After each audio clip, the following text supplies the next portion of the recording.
ব্রাহ্মণবাড়িয়ায় ঘুষের টাকা ফেরত পেতে এবং জেলা শিক্ষা অফিসের ঘুষ বাণিজ্য বন্ধ সহ বিভিন্ন দাবিতে আমরণ অনশন করেছেন এক শিক্ষক। জেলা শিক্ষা অফিসে ঘুষ নেওয়া হয়, সকল শিক্ষকরা জানে, এবং আমার পকেট থেকে জোরপূর্বক ৩,৫০০ টাকা ঘুষ নেওয়া হয়েছে। আমি অফিসেই নিচে ওনার রুমের বাইরে গিয়ে বলছে দেখা করার জন্য। পরে উনি আমাকে বলতেছে কত, আমি বলতেছি স্যার আমার কাছে তো টাকা নাই স্যার। আমি কান্না করতেছিলাম কারণ ইন্টারভিউটা আমার খুব দরকার ছিল।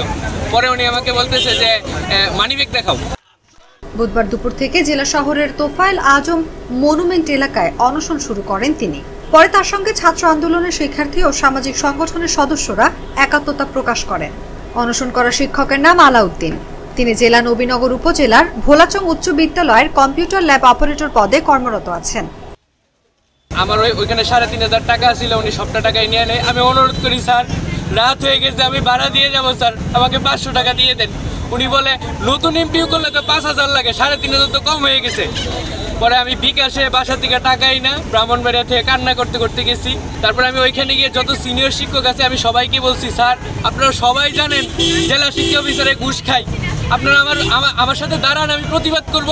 সবাই আমাকে বলেছে যে তারা নাকি পারবে না, আমাকে বলছে সয়ে যেতে, বাট আমি সইতে পারতেছি না। আবার সন্তানকে উপদেশ দিতে হবে যে মা জীবনও ঘুষ দিও না। এই কথা বলার জন্য হইলো আমি একদম আমার ৭ দফা নিয়ে আমি অনশনে বসেছি। বৈষম্য বিরোধী ছাত্র আন্দোলনের শিক্ষার্থী শাহ আলম পালোয়ান বলেন, এই শিক্ষকের সঙ্গে অন্যায় হয়েছে, কেন একজন শিক্ষককে ঘুষ দিতে হবে? আমরা জেলা শিক্ষা অফিসার সহ সংশ্লিষ্টদের অপসারণ চাই। পরে রাত ৯টার দিকে জেলা শিক্ষা অফিসার জুলফিকার হোসেন প্রেস ক্লাবের সামনে এসে শিক্ষক আলাউদ্দিনের অনশন ভঙ্গ করেন। জেলা শিক্ষা অফিসার জুলফিকার হোসেন বলেন, এই শিক্ষক অনেক সাহসী মানুষ, তার সঙ্গে অন্যায় হয়েছে, অথচ কেউ তার পাশে দাঁড়ায়নি। তার ঘুষের টাকা ফেরত দেওয়া হবে। আমি যদি এর সঙ্গে জড়িত থাকি, বিচার আমারও হবে। এই বিষয়ে যথাযথ ব্যবস্থা নেওয়া হবে।